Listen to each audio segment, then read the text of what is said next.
성경 말씀 에베소서 3장 1절부터 13절입니다. 제3장. 이러므로 그리스도 예수의 일로 너희 이방인을 위하여 갇힌 자 된 나 바울이 말하거니와 너희를 위하여 내게 주신 하나님의 그 은혜의 경륜을 너희가 들었을 터이라. 곧 계시로 내게 비밀을 알게 하신 것은 내가 먼저 간단히 기록함과 같으니 그것을 읽으면 내가 그리스도의 비밀을 깨달은 것을 너희가 알 수 있으리라.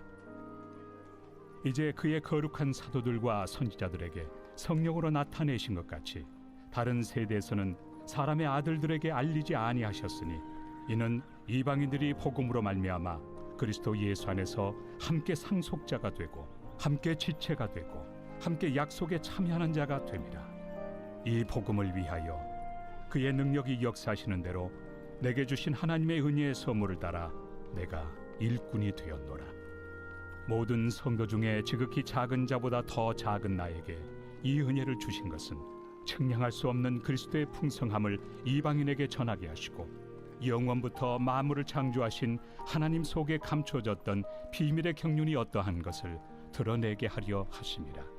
이는 이제 교회로 말미암아 하늘에 있는 통치자들과 권세들에게 하나님의 각종 지혜를 알게 하려 하심이니 곧 영원부터 우리 주 그리스도 예수 안에서 예정하신 뜻대로 하신 것이라.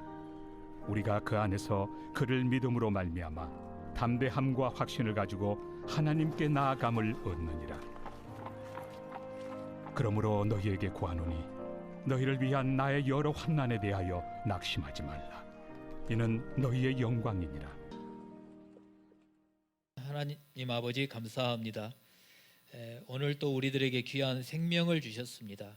또 우리를 통하여 하나님을 찬양하게 하시고 하나님을 기대하게 하시고 또 하나님의 말씀으로 우리의 영이 살쪄가게 하심을 믿고 감사를 드립니다.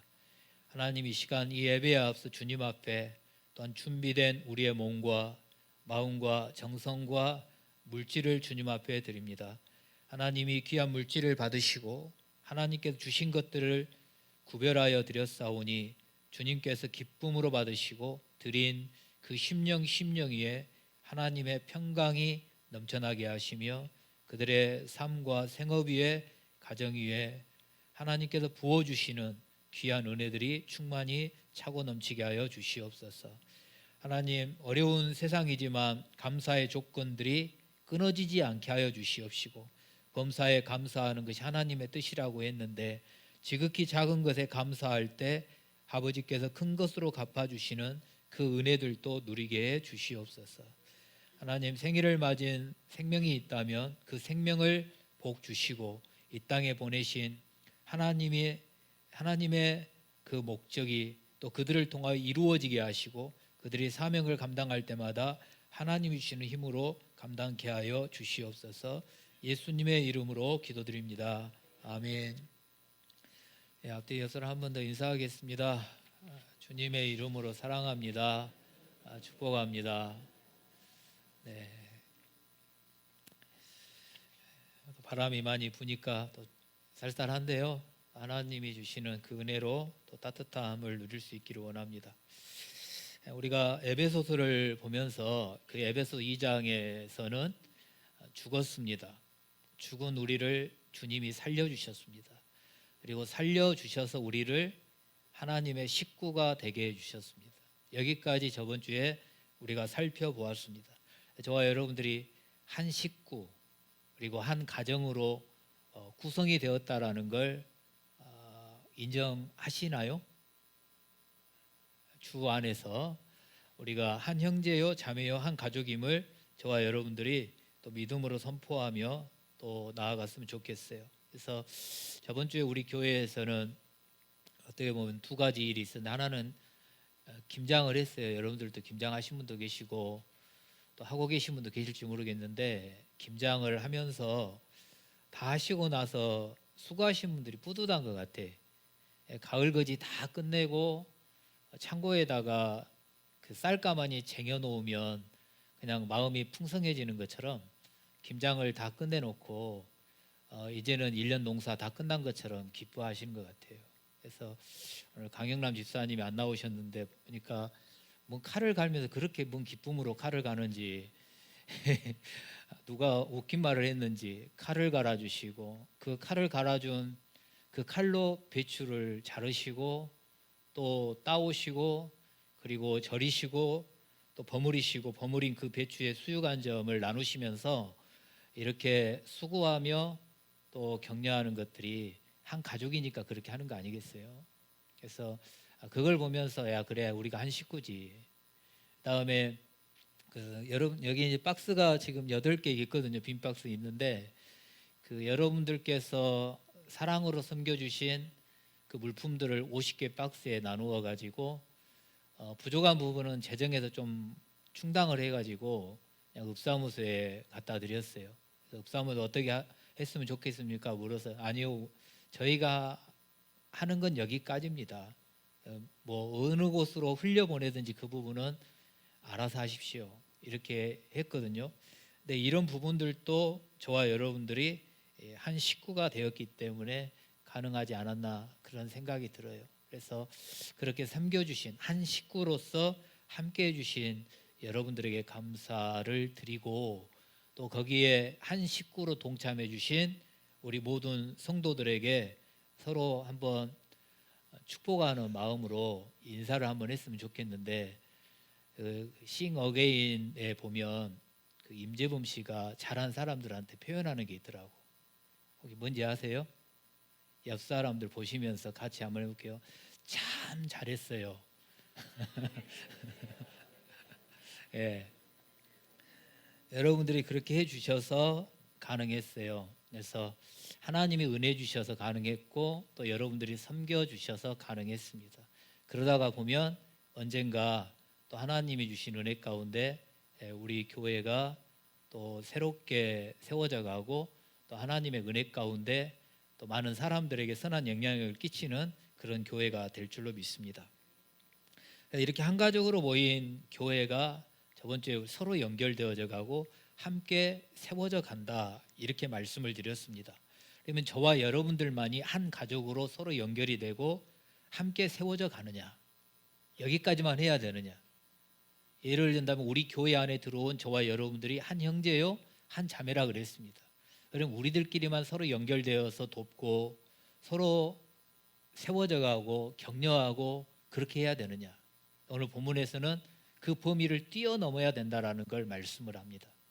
바울이 그 범위가 어디까지냐라고 정답을 제시하고 있는데 그 부분이 어디까지냐면 이방인들입니다. 믿지 않는 사람들. 믿는 우리만 서로 연결하고 믿는 우리끼리만 함께 세워져 가는 게 아니라 우리에게서 그 예수 그리스도의 사랑이 풍성해지고 그렇다면 이제는 우리에게서 뛰어넘어 믿지 않는 이방인에게까지. 그래서 오늘 제목에 누구를 위하여 그랬는데 누구를 위하여겠어요? 이방인을 위하여. 오늘 본문에 그런 말씀이 많이 나와요.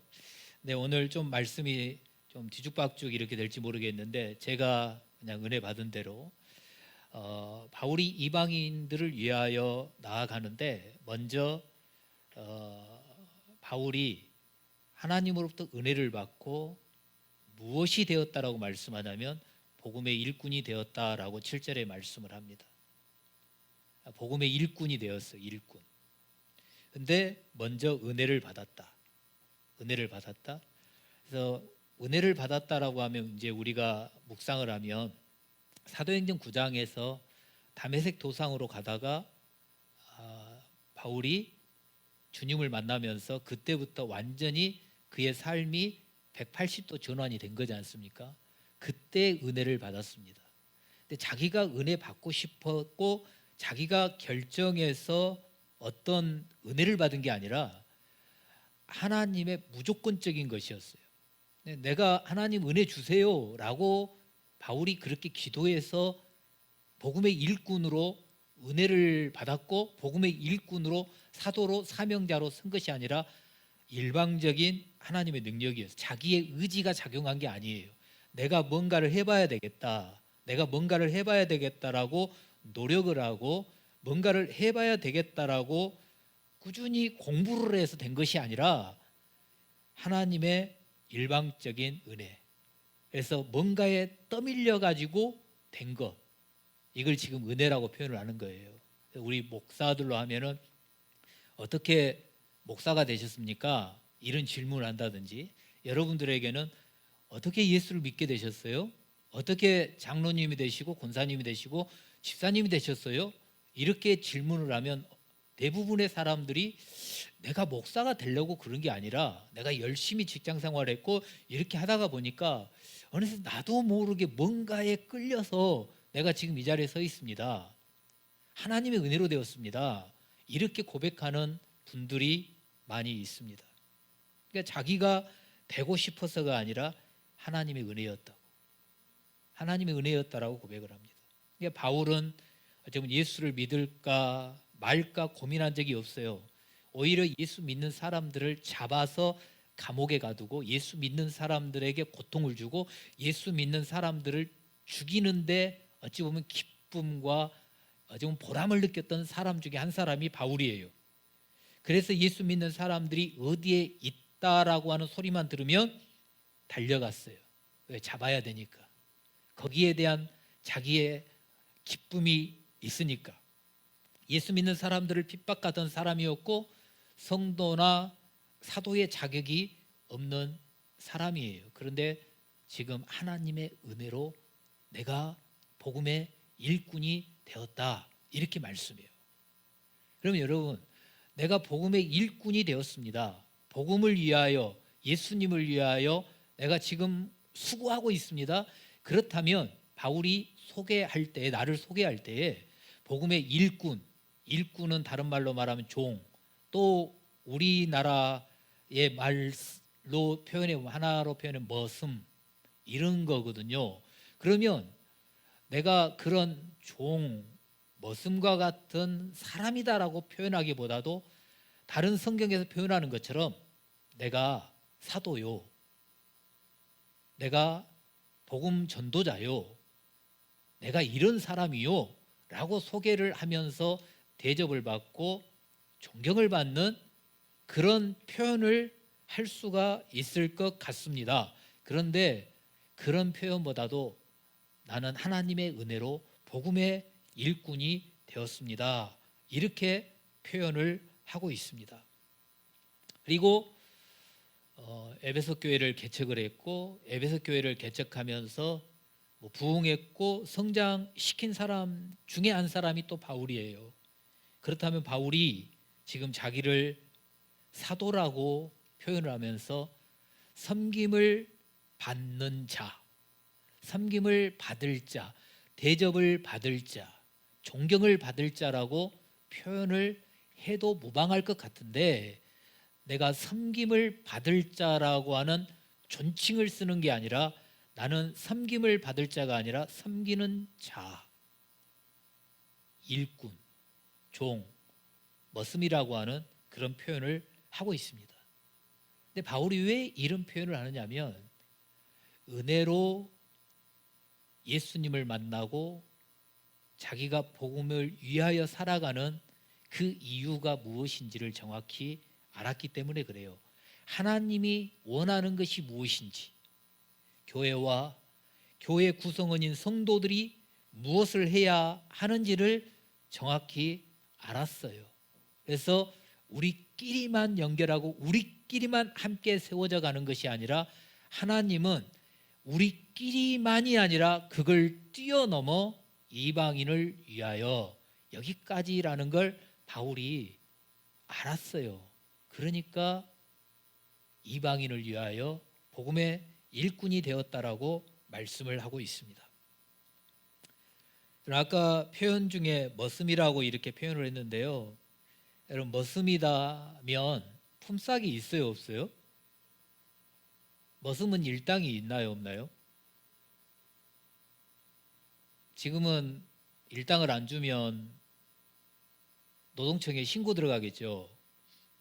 근데 그 당시에 노예라든지 종이라든지 머슴이라 그런다면 일당이 없어요. 근데 일당이 자기들에게 주어지지 아니하여도 그들에게는 그게 당연한 거예요. 당연한 거. 근데 그렇게 당연한 듯이 종노릇을 하다가 뭔가가 주어지면 너무 기쁘겠죠. 근데 지금 바울이 자기를 지금 소개하고 고백할 때 나는 일꾼입니다. 심부름꾼입니다. 나는 종입니다. 나는 머슴입니다. 이렇게 고백을 하고 있습니다. 그러니까 지금 바울은 어떤 자세를 가지고 이렇게 표현하는 거냐면 나는 뭔가를 바라고 복음을 위하여 일하고 있지 않습니다. 나는 어떤 대가를 바라고 수고하고 있지 않습니다. 내게 어떤 대가, 내게 일당, 어떤 수고비가 주어지지 않는다 할지라도 나는 당연하게 이 일을 해야 되는 머슴입니다. 이렇게 고백을 하고 있는 겁니다. 다른 말로 표현하면 바울은 지금 생존을 위하여 다시 표현하면 먹고 살기 위하여 복음의 일꾼이 되었다라고 표현하는 게 아니에요. 나에게 있어서 먹고 사는 것이 중요한 것이 아니라 나는 하나님으로부터 복음을 위하여 일꾼이 되었기 때문에 나는 사명을 위하여 사는 자입니다. 다른 말로 표현하면 나는 먹고 살기 위하여 존재하는 자가 아니라 하나님의 사명을 위하여 존재한 자입니다. 이건 거예요. 그것도 자기와 아무런 상관이 없는 이방인을 위하여. 그러면 바울이 하나님으로부터 은혜를 받고 그걸 깨달은 거죠. 무엇을 위하여 살아야 되는지. 마태복음 28장 19절 20절 말씀에 우리가 잘 아는 대로 그러므로 너희는 가서 모든 족속으로 제자를 삼아 가르치고 세례를 주고 분부한 것들을 가르쳐 지키게 해라. 이 말씀이 있잖아요. 그러니까 너희는 가서 모든 족속 안에 유대인도 이방인도 한국인도 아프리카인도 다 포함이 되어 있는 거예요. 이걸 지금 바울이 아는 거고 사도행전 9장 15절 말씀으로 본다면 가라. 내가 너를 이방인을 위하여 택하였다. 이렇게 표현을 하거든요. 사도행전 9장 15절에 주께서 이르시되 가라. 이 사람은 내 이름을 이방인과 임금들과 이스라엘 자손들에게 전하기 위하여 택한 나의 그릇이다. 자기의 사명이 자기가 일꾼 된 것이 하나님의 일방적인 은혜로 복음의 일꾼 된 것이 이방인을 위하여 택함 받았다라는 걸 너무나도 잘 아는 거예요. 그게 하나님의 뜻이라는 걸 알아요. 그렇기 때문에 보수가 없다 할지라도 사례가 없다 할지라도 대가가 없다 할지라도 오히려 자기에게 있는 모든 것들을 다 내어놓는다 할지라도 심지어 자기의 생명을 던진다 할지라도 그것이 중요한 게 아니라 아버지의 복음이 이방인들에게 전하여져서 나 같은 사람이 한 사람이라도 구원받는 것, 그게 바울이 깨달은 거였어요. 그렇기 때문에 그렇게 하는 거죠. 사랑하는 여러분, 세상의 일은 조건, 대가가 있어야 움직여요. 내가 수고한 만큼 보상이 있어야 움직입니다. 그렇지 않나요? 그러나 여러분, 복음을 위하여, 여러분 교회를 위하여 일을 하고 섬기면 여러분 세상이 말하는 보상과 일당이 없어요. 그렇다고 우리 하지 말아야 되고 안 해야 될까요? 여러분들이 성민교회를 섬기시면서 하나님의 일을 한다고 할 때에 수고를 열심히 하는데 거기에 대한 보상이 교회로부터 주어지지 않아요. 알바비도 안 줘요. 그런 관점으로 본다면 우리가 일을 안 해야 될까요? 요즘 너무 계산적이 되고 이런 조건적인 것들이 되다가 보니까 뭔가를 하면 거기에 대한 보상이 있어야 되거든. 특별히 젊은 친구들 가운데 더 그러는 것 같아요. 몇 해 전에 우리 저쪽 식당이 창틀이랑 엄청나게 더러워가지고 1층부터 2층까지 그때 저희 하평이 하고 요한이 하고 그냥 PC방에서만 이렇게 게임만 하고 놀고 있길래 제가 니네 둘이 유리창을 다 닦으면 내가 일당을 쳐줄게 그랬거든요. 근데 반나절 하고 내가 봤을 때는 깨끗이 닦지도 않았어. 마음에도 안 들어. 근데 그 두 친구가 저한테 뭐라고 그러냐면 목사님 일당 준다 그랬잖아요. 결론은 일당 줬어요. 제가 교회에다가 말도 안 하고 제가 개인적으로 일당을 줬어요. 그러니까 뭔가를 하게 되면 뭔가의 대가가 와야 되거든요. 그래야 사람들이 요즘 움직인단 말이에요. 근데 그런 관점으로 교회의 일이라든지 이런 것들을 봐버리면 여러분 교회의 일을 할 수가 없죠. 그렇기 때문에 어떤 보상이 아닌 사명이다. 내가 하나님의 은혜를 받았기 때문에 그 은혜에 감사하는 마음으로 하나님의 일을 위하여 성민교회를 통하여 이루어진 어떤 일들에 있어서는 어떤 대가가 주어지기를 바라는 마음이 아니라 내게 주신 사명으로 감당한다. 여러분 이 자세가 저와 여러분들에게 먼저 있어야 돼요.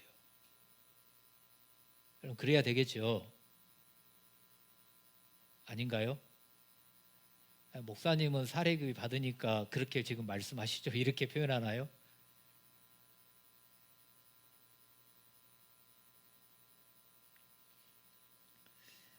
제가 여러분들 앞에 저에게 제가 뭐 교회를 위해서 어떻게 하고 이렇게 하는 거를 이제는 말을 안 하려고 다짐을 했어요. 왜냐하면 그게 저의 의가 되겠더라고요. 잘못해서. 그게 나를 드러내려고 하는 의가 되겠더라고요. 그래서 안 하려고 그래요. 근데 제가 목회하면서 현직에 있을 동안에는 그런 욕심을 안 내려고 그래요. 그래서 어찌 보면 올 1년 제가 우리 교회에 헌금하고 이렇게 한 것이 제 1년 사렙이 거의 다 들어갔어요. 근데도 하나님이 살게 해요. 그러니까 어떤 보상이 주어지기 때문에 이런 관점으로 봐버리면 저도 힘들어요. 교회를 섬기는 데 있어서.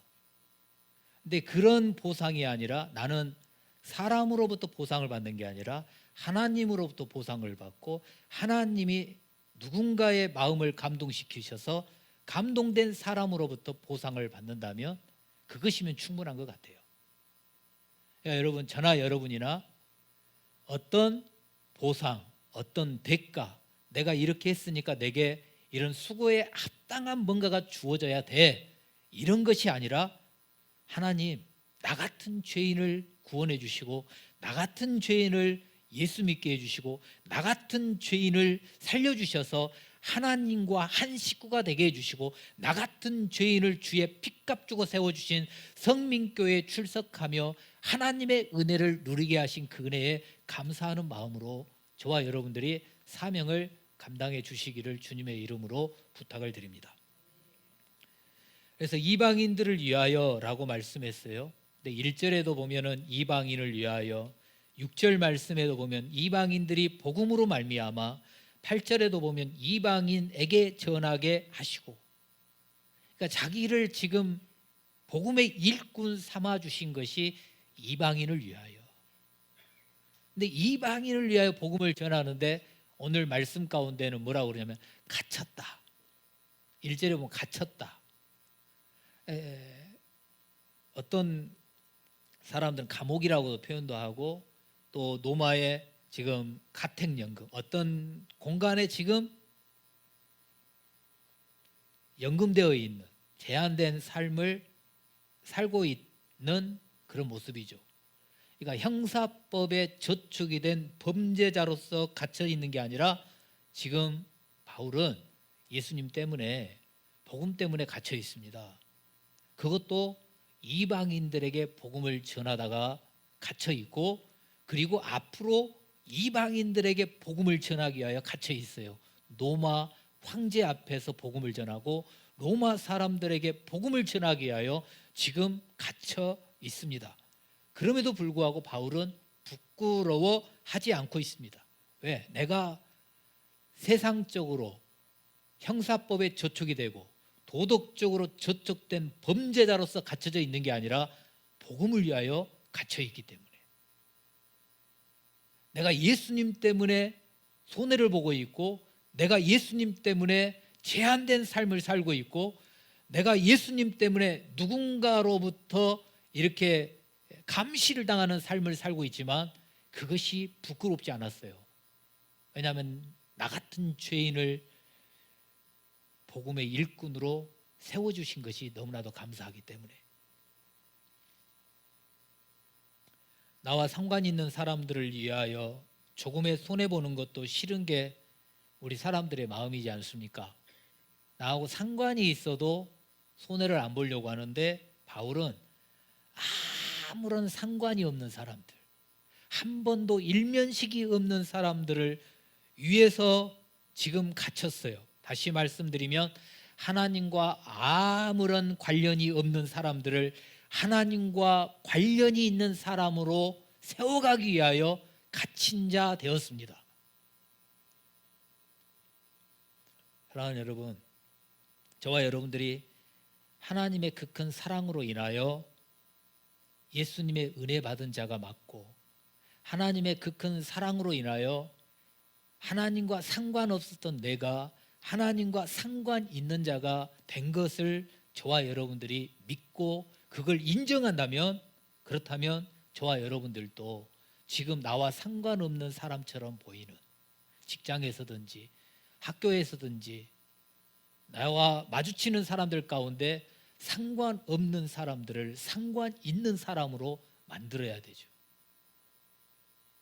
그 관계가 형성이 되어야 그 사람들에게 복음도 제시할 수가 있고, 그분들에게 하나님의 선한 영향력을 나를 통하여 나타낼 수가 있는 거예요.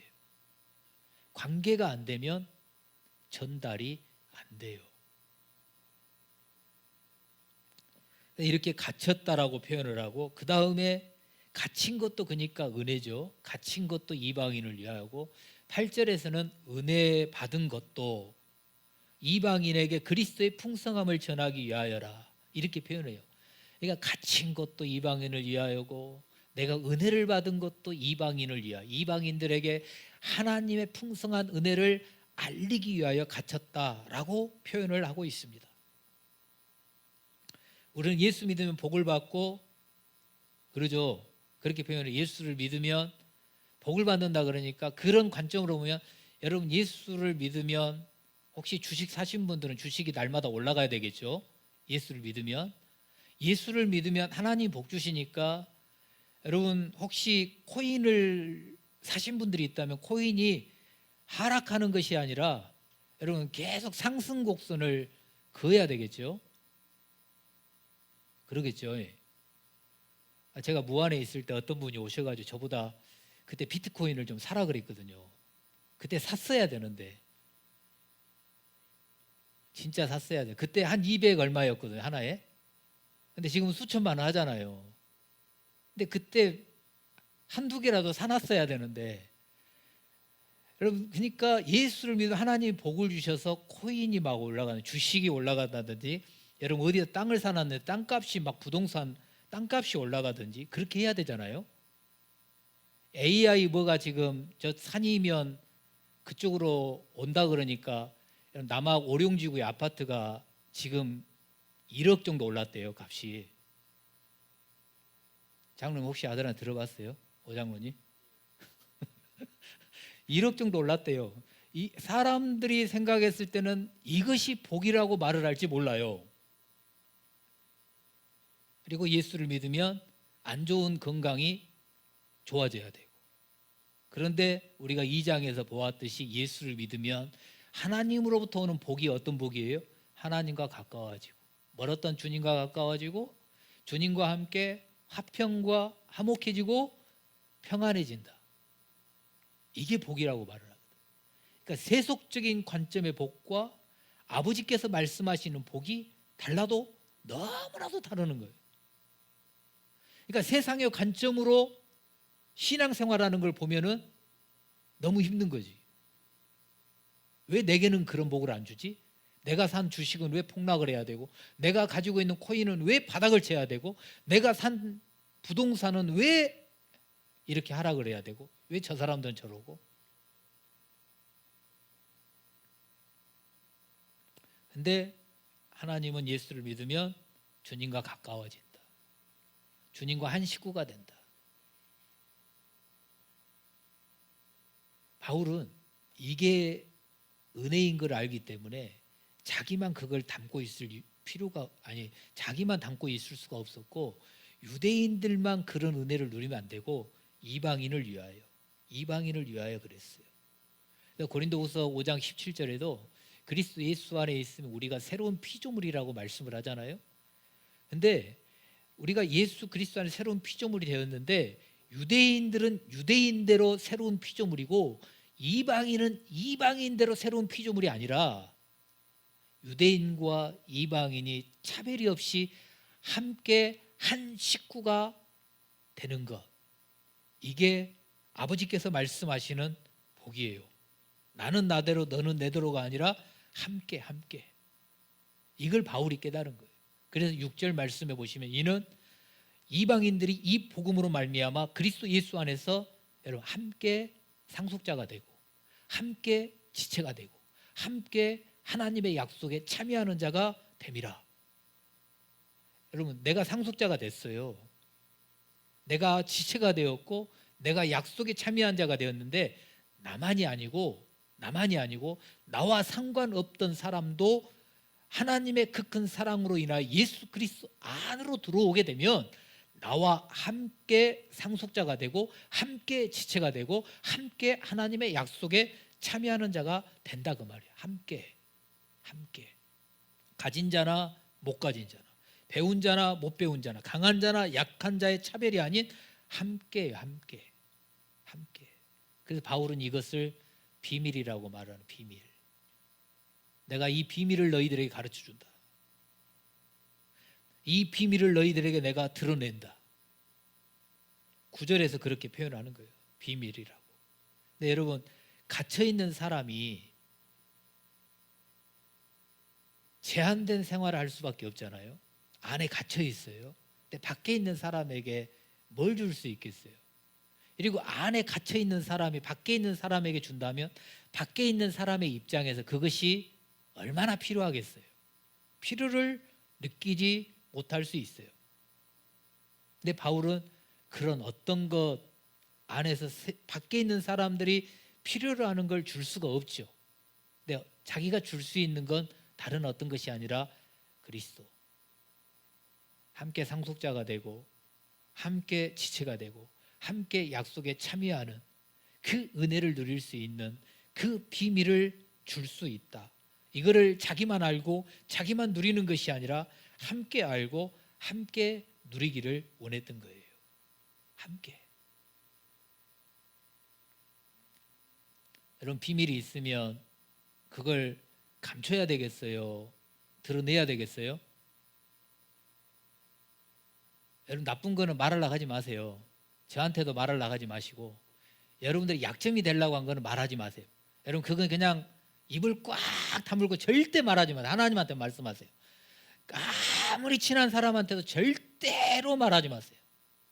사람은 좋다가도 언젠가는 나빠져. 나빠지면 내가 말했던 그 비밀이 나중에는 여러분들의 발목을 잡아요. 그러니까 안 좋은 것, 나쁜 거는 어느 누구한테도 절대로 말하지 마세요. 근데 좋은 거는 비밀로 감춰두지 마시고 알려주세요. 좋은 거는 비밀로 만들지 마시고 알려주시라고. 예를 한번 들을게요. 제가 초등학교 때까지, 그때는 국민학교지만 초등학교 때 저희 아버지가 어디 산에만 갔다 오면 쌀이버섯, 혹시 쌀이버섯 아세요? 그 쌀이버섯만의 그 맛이 있거든요.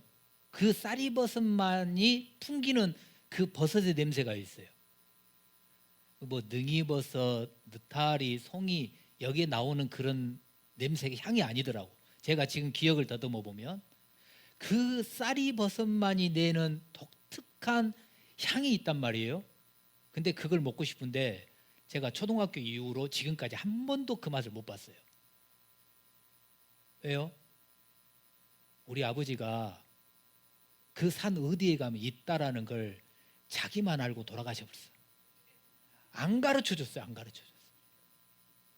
근데 시골에 가면 저 산 어디 가면 있겠지. 근데 그 산을 어떻게 다 뒤져요? 우리 아버지가 가르쳐 주고 돌아가셨으면 여러분들에게도 한 번씩 따다가 같이 먹을 수도 있는데 세상에 안 가르쳐 주셨어요.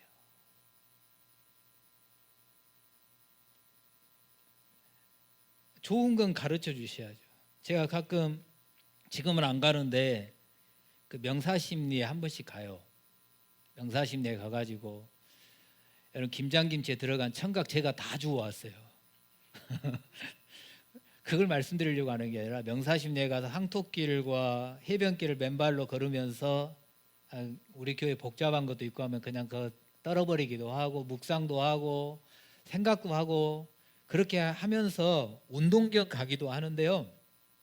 어느 날은 한번 갔다가 완도에서 넘어오는데 한 장로님 차가 갓길에 파킹이 돼가지고 비상등이 켜져가지고 있는 거예요. 그래서 제가 그냥 지나쳐 올려다가 차가 고장이 났을까? 무슨 일일까?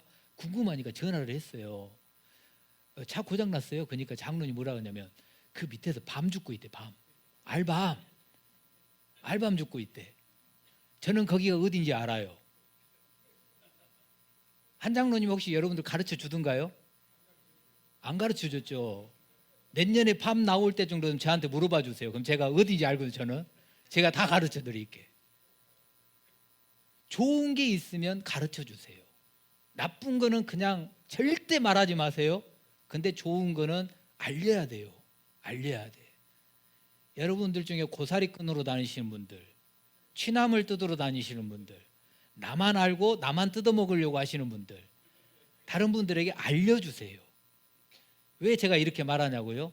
나는 우리 성도들 중에 누가 고사리끈으로 다니는지 몰라요. 내가 봤거든. 뭘 봤냐면 우리 할머니를 봤거든. 우리 할머니가 살아생전에 고사리 나올 때 되면 이거 앞에다가 뭐 앞치마 같이 한 거 있잖아요. 그런 걸 메고 가셔. 그러면 한가득 해가지고 오시거든요. 안 가르쳐 주셔. 그리고 한 번씩 갔다 오시면 뭔 말하냐면 제가 한 말 아니니까 오해하지 말고 들으세요. 저 호랭이 물어갈 년이 따라와가지고 우리 할머니 표현이에요. 저 호랭이 물어갈 년이 어떻게 여시같이 따라와가지고 내가 끊을 걸 끊어가 붙다 그 말이에요. 근데 여러분 알려주세요. 좋은 거는 알려주세요. 함께잖아. 함께 상속자가 되고 함께 지체가 되고 함께 약속에 참여하는 자가 되고 함께 먹고 함께 누리고. 여러분 이게 하나님이 원하시는 거 아니겠어요? 바울은 이 비밀의 경륜이 알려지고 드러나기를 원했어요. 그걸 누가 해주기를 원하냐면 교회가 하기를 원해요. 교회가 10절 말씀에 보시면 이는 이제 교회로 말미암아 그리고 끝부분에 알게 하려 하심이니 교회로 말미암아 알게 하려 하심이니 알려야 돼요. 누가 알려요? 교회가 알려야 돼요. 그리스도 안에서는 유대인이나 이방인이 차별이 없다라는 거. 먼저 믿은 자나 나중 믿은 자나 차별이 없다라는 걸 여러분 알려야 돼요. 그리스도 안에서 유대인 따로 이방인 따로가 아니라 예수님 안에서는 유대인이나 이방인이나 우리 이 성민교회 안에 있는 사람이나 저 밖에 있는 사람이나 그리스도 안으로 들어오면 함께 상속자가 되고 함께 지체가 되고 함께 하나님의 약속에 참여한 자가 된다라는 걸 여러분 알리셔야 된다고 말이에요. 이게 교회가 할 일이에요. 교회가. 특별히 절망적인 이 시대에 여러분 그래도 교회가 소망입니다. 교회가 희망입니다를 알려야 된다고요. 주일에는 이렇게 우리가 모이는 교회로 이 자리에 모였어요. 근데 식사하시고 나가면 주중에는 여러분 그냥 세상에 산다라는 게 아니라 우리는 지금 모여서 하나의 교회를 이루었고 이제는 집으로 가시고 학교로 가시고 직장으로 갔을 때는 흩어지는 교회가 되어서 그곳에서 주님을 알리셔야 된다고. 교회로 살아내시고 교회를 알리셔야 됩니다. 그리고 여러분이 그리스도인이라는 것, 내가 예수 믿는 사람이라는 것, 그리고 여러분 성민교회 성도라는 걸 부끄러워하지 마시고 감추지 마시고 성민교회 성도라는 걸 알리셔야 됩니다. 그래야 뭔가가 변화가 나타나는 거예요. 통계에 보니까 3년 새에 기독교의 인구가 한 400만이 줄었다 그래요. 막 1000만 그랬잖아요. 400만이 줄었대요. 근데 3년 새 천주교가 400만 명이 늘었대요. 오히려 천주교는. 근데 그 통계의 원인이 뭐냐면 기독교는 감추고 천주교는 사회에 이렇게 섬깁니다, 봉사합니다, 기부합니다, 뭐 합니다. 그 성당에서 하는 일들을 알리니까 믿지 않는 사람들의 관점에서는 저 사람들은 좋은 일을 하네, 좋은 일을 하는 곳이네. 교회는 감춰지면서 드러나는 건 뭐냐면 저 전 뭐 목사님 그 사람들 교회 사람들 너무 깡 막혔어, 너무 이기적이야. 이러다가 보니까 교회는 쇠퇴하고 있고 천주교, 불교는 우리들로 말하면 부흥하고 있고. 알리셔야 돼요. 여러분, 특별히 이번 주간이 성탄 주간이에요.